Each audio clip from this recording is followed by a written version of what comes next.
Hello everyone, it's your girl Cassandra Olivia back with another hair color video. In today's video, I'm going to be using the brand new scale that I got because in the last video I did not use it properly, but it also was really malfunctioned, guys. So just to throw it out there, this is my new scale I got in the mail, and I'm going to show you guys today how I'm going to do these partial highlights on this client. So prior to me doing any color service, I do require all clients to come in for a consultation as well as a patch test just to make sure that they're not going to have any type of reaction to the color. So that's already been done for this particular client and we are ready to get her started. So I'm just showing you guys how I'm using the scale. You can pretty much follow along. All I did was place the bowl on top of the scale, and I hit, I think it's tear, whatever that button is. And I hit that and I just made sure to rebalance it so that way it would minus the weight of the bowl. And I was just mixing my bleach and my developer along with a little bit of Olaplex. And everything I'm using is on this tray, guys. I'm sorry, it's super early and I'm super tired from just getting back home. So yeah, I'm just trying to get myself together mentally and physically right now. So anyway, I'm just going to mix in this 30 volume developer with Olaplex, which basically turns it into a 20. And I'm just going to apply this all over my client using these foil that I got from Fremar, the Rose All Day ones. These are my faves. I actually did order some new foils, and I ordered the foil cutter just because I have a ton of long hair clients starting to come in and get color. And you know, with any long hair service, you need to have longer foils just because it makes the process a little bit easier. So I'm just gonna mix this. I'm gonna show you guys my client's hair, and we are going to start applying her highlights.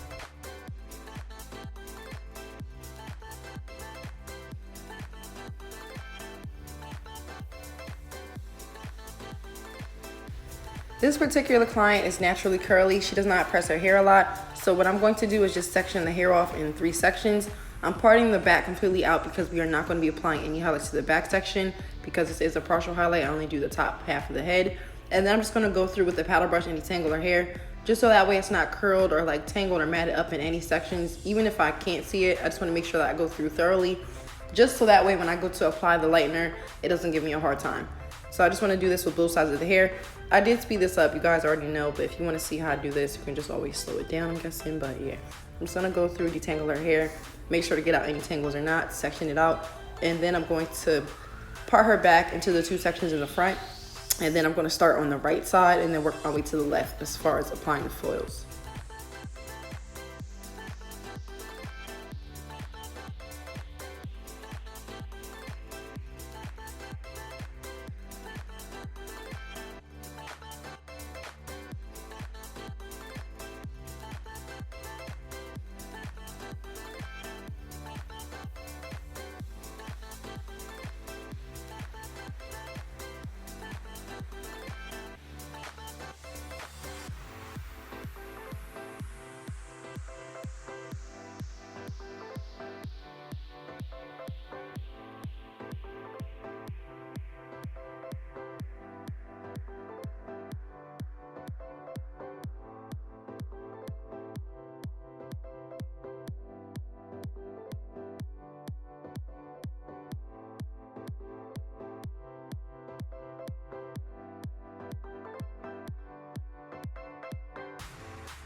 So before I forget, I am slicing and weaving this, and I'm also going in and doing some baby lights in some sections just to add a little bit of dimension to her hair. But you just want to make sure that the hair is super saturated. So once I'm done applying the lightener the first time, I will use the brush and go side to side just to make sure I'm getting all through the hair. And then I'm going to go over it again just to make sure everything is super saturated. And the reason being is sometimes naturally curly hair can absorb product. And you don't want to have any hollow or dry spots. So I just like to make sure that I over apply the product just to make sure that it gets all the way through to all the hair follicles and all of the hair, so that way there's no spots that are missing or spots that aren't colored evenly. So you just want to make sure of any hair coloring. I like to oversaturate rather than undersaturate, because at least I know if it's too much product, it's only going to work better and get through the hair. But if you don't use enough, then you're going to have the pain of trying to go in and fix the hair. So this is how she looks once she is washed. I'm just going to go in and blow dry her out. You guys know how to do this. I'm just going to show you guys a few sections. Once I'm done blow drying her, I am going to go in with my S3 spray and a heat protectant and press her hair completely out with my flat irons that are coming out soon, guys. You guys already know. This has been such a long process, but it'll be worth the wait, I promise you guys. And yeah, I'm just going to go in and press her hair out, and then I'm going to trim her ends. So once I'm done all of that, I'm just going to keep it straight because my client did request we leave it bone straight with the middle part. And that'll pretty much be the end of this video. If you guys have any comments or questions, just comment down below. Follow me on Instagram at _CassandраOlivia. All of my social media handles and my email will also be linked in the description box in case you guys want to reach out to me for any particular reason. And we're going to wrap this video up today. Your girl is home relaxing with her kiddos, so I'm going to hop off here early. But I hope everybody just has a wonderful day. Do not forget to hit that subscribe button, and I will catch you guys in my next video. Comment down below if you like this type of video, and let me know if you want to see more hair color videos. I'm outie. Peace.